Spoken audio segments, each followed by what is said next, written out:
جناب صدر، میرے نزدیک یہ قرارداد محض جذباتیت پر منحصر ہے، تلخ حقائق سے چشم پوشی ہے اور خوش فہمی کا مظہر ہے، اور میری قوم کو اسی جذباتیت میں جذباتی نعروں نے اس مقام پر پہنچا دیا ہے کہ آج پھر ہماری حکومتیں IMF اور ورلڈ بینک کے سامنے کشکول لیے کھڑی ہیں۔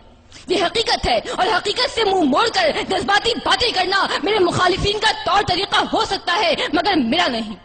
یہ حقائق روز روشن کی طرح ہر باشعور، سمجھدار اور درد مند دل رکھنے والے پر آیا ہے کہ ملک کی معیشت آج کہاں کھڑی ہے۔ ایک طرف اقلیت کی عیاشیاں ہیں، دوسری طرف عوام کی خودکشیاں ہیں۔ مائیں اپنے حمل اور باپ اپنے ہاتھوں سے اپنی نسل ضائع کر رہے ہیں۔ جس باپ نے بھوک اور بے روزگاری کے ہاتھوں پاگل ہو کر اپنے ہی بچے دریائے راوی میں پھینک دیے، اس کے لیے گنگا، جمنا اور راوی میں کیا فرق ہوگا؟ لگاؤ، تم آزادی کے نعرے لگاؤ اور ان نعروں سے ہمیں بہلاؤ۔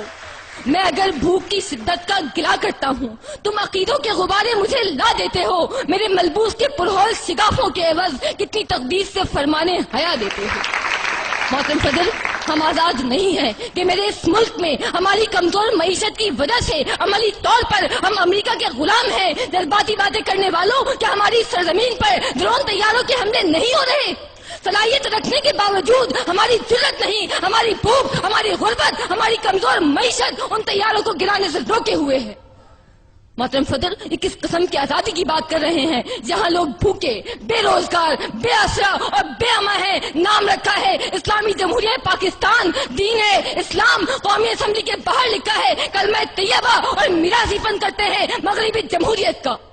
خبروں، رپورٹوں اور تبصروں کی بیساکھیوں پر چلنے والے یہ دانشور نہیں جانتے کہ جمہوریت کی اس چند گھروں تک محدود رکھیل اور داشتہ نے کتنے گھر اتار دیے۔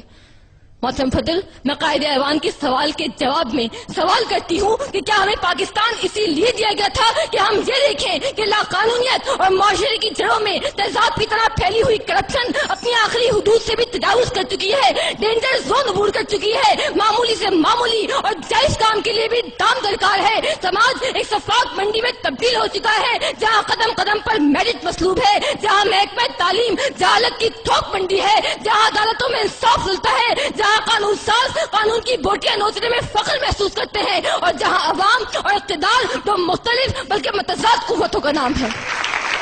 ملک کی آزادی پر بات کرنے سے پہلے ضروری ہے کہ اسے ملک بنایا جائے، اور اسے ملک بنانے کے لیے ضروری ہے کہ سب سے پہلے محدود اقلیت کے ہاتھوں سے اس کا ناجائز قبضہ چھڑوایا جائے اور اقتدار عوام کو واپس دلایا جائے۔ مجھے امید ہے کہ تمام حقائق کو مد نظر رکھتے ہوئے یہ باشعور ایوان اس قرارداد کو مسترد کر دے گا۔ جس دیش کے کوچے کوچے میں، جس دیش کے کوچے کوچے میں افلاس آوارہ پھرتا ہو، جس دیش کے کوچے کوچے میں افلاس آوارہ پھرتا ہو، جو دھرتی بھوک اگلتی ہو، جو دھرتی بھوک اگلتی ہو، جہاں دکھ فرق سے گرتا ہو، جہاں بھوکے ننگے بچے بھی آہوں پر پالے جاتے ہو، جہاں سچائی کے مجرم بھی زندہ میں ڈالے جاتے ہو، جہاں مظلوموں کے خون سے محل اپنے دھوئے جاتے ہو، اس دیش کی مٹی برسوں سے یہ دکھ جگر پہ سہتی ہے اور اپنے دیش کے لوگوں کو جشن آزادی مبارک کہتی ہے، جشن آزادی مبارک کہتی ہے۔